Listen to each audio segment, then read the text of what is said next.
Mémoire de la mort et de la résurrection de ton Fils, nous t'offrons, Seigneur, le pain de la vie et la coupe du salut. Et nous te donnons par ton corps et au sang de Christ, nous soyons rassemblés par l'Esprit Saint en un seul corps. Souviens-toi, Seigneur, de ton Église répandue à travers le monde. Par lui, avec lui et en lui, accorde le Père Tout-Puissant, la vie du Saint-Esprit.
Ce sont des souvenirs à nous encourager. Il y a José Lusama, Fiena Maï, Jimmy Sampaio, Petit Noya Sarbati. Bon.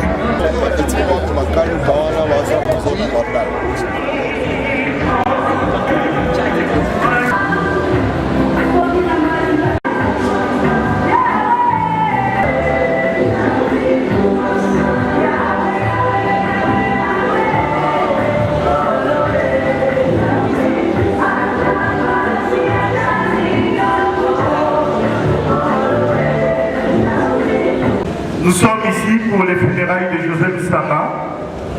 Je vais essayer de le présenter,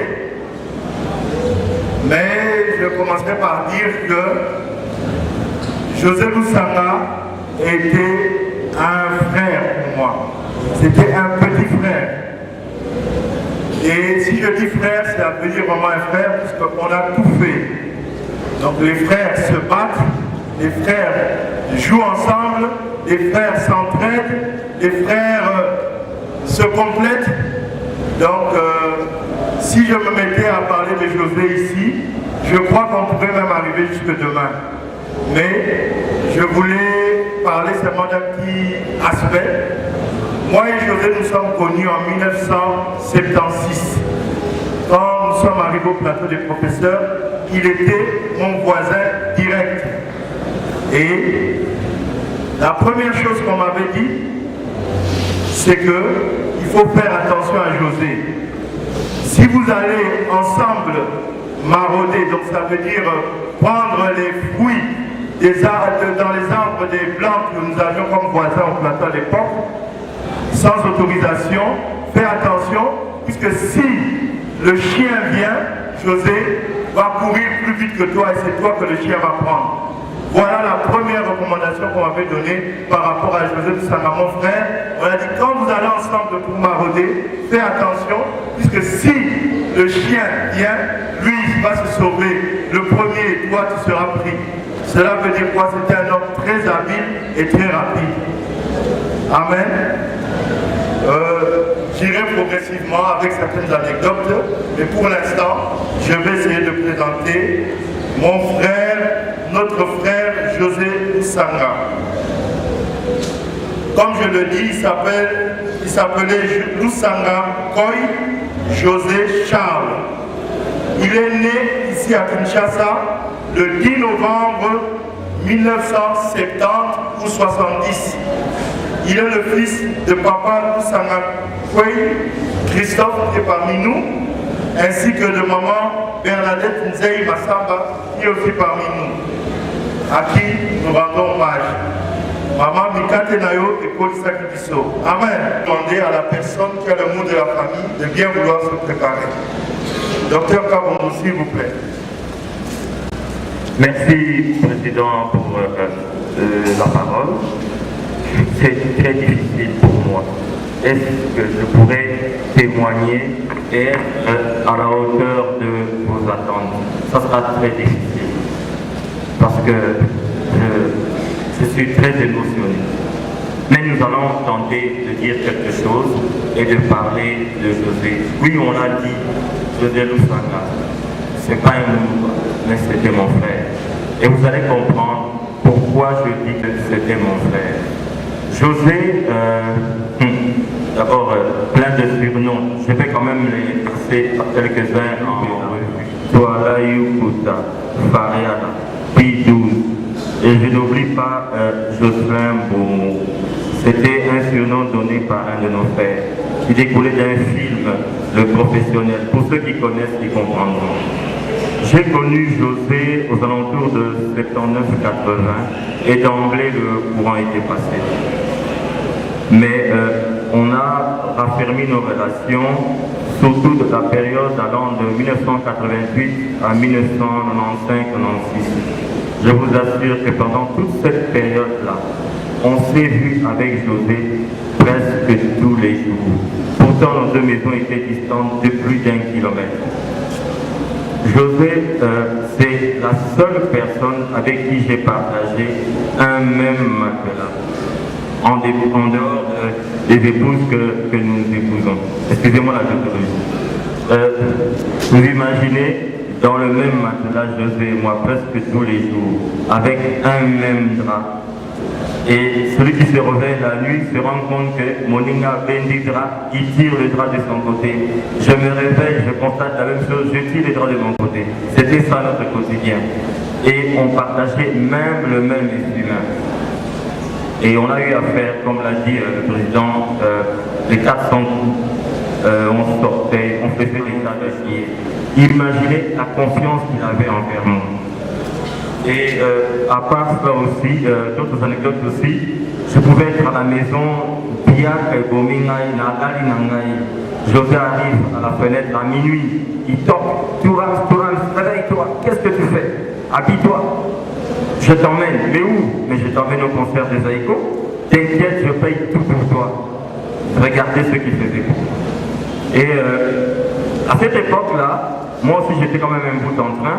Et quand José restait chez nous, je me rappelle, même le président était contre ça. Il disait, mais qu'est-ce que vous faites ensemble? Et je le disais, laissez-moi avec José. Vous ne pouvez pas savoir ce qu'il y a entre lui et moi. Et à un moment donné, j'avais un peu arrêté d'étudier pendant une année et José aussi n'allait plus à l'école. Quand j'ai vu les amis continuer les études, je me suis remis aux études. Et j'ai eu mon diplôme d'État en 1989. J'ai dit à José, moi j'ai mon diplôme, toi tu n'en as pas. On ne peut pas être amis si tu n'as pas de diplôme d'État. Si tu veux qu'on continue à être des amis, tu dois avoir un diplôme. José avait arrêté d'étudier, ça fait peut-être 2 ans. Imaginez que José a repris les études parce que je le lui ai demandé. José a eu son diplôme d'État une année après. J'imagine la joie qu'il avait fait à papa et à maman. Je me rappelle ce jour-là, on a fêté, je crois, peut-être les gens se rappellent, je crois que c'était 2-3 jours de fête. Et c'est vous dire qu'il était prêt à tout pour me faire plaisir, juste à rentrer aux études et réussir à cet examen d'État.